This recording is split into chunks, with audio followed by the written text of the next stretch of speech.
Networking is not what you think it is.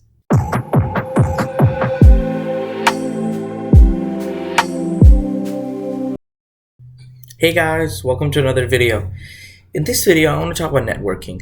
I know networking is the word that everyone has heard of, but not anyone knows a clear meaning of, including me. So that's why I want to give a definition for it before we start. For me, networking is somebody that owes you a favor or somebody who's willing to do you a favor so you owe them in the future. Because a lot of people think networking is having a connection, them being your contact. But for me, that allows me to figure out a solid definition. Because that's the best way.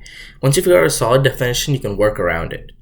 So that's my definition. Could be wrong, I don't know.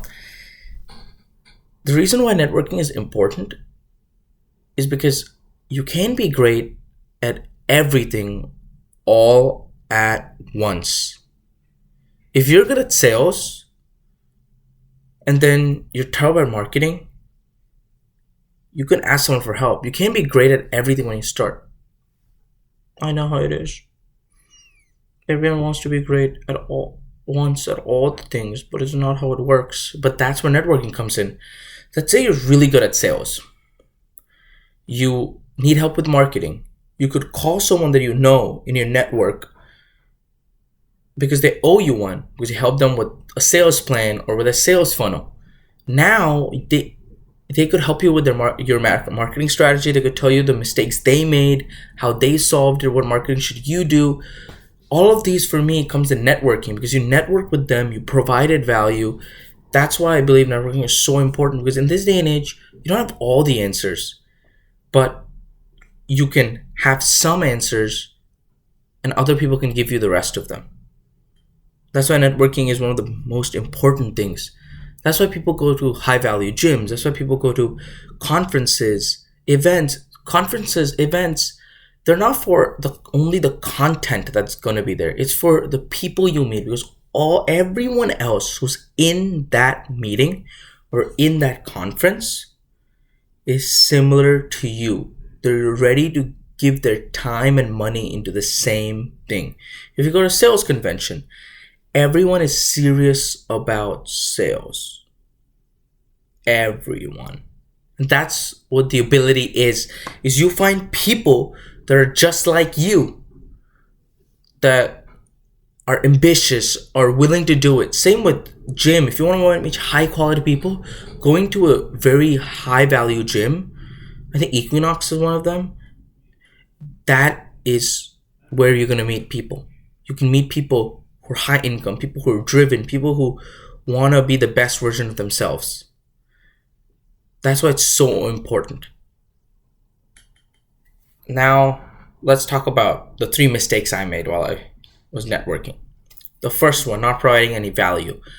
For me, I just thought networking is as a consumer mindset. I just take.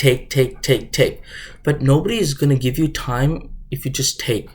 You need to provide a lot of good value first. Because if you don't provide good value, they'll not think they owe you one. A very good example of that would be if you see someone and you go, oh, I could help you with sales because that's what I'm good at. You look at your strong suits and you look at how can you help them. And I know a lot of you are thinking, oh my God, this must be hard. And it is. What you do is you look on the other person. Think of them. Think if you're in their shoes. How are you going to think and what you think is valuable? That's the main thing. It's not about why. It's about what you think is valuable. But if you are in their shoes, maybe you can see, oh, I am someone that sells cars. Example. What is valuable to me? 1, my fashion, my physique, my sales pitch, how I talk, and all those things are important, right? So that if you meet someone similar to that, if you are good at sales, if you're good at fashion, if you're good at fitness, you can help them with that. Now you provided value.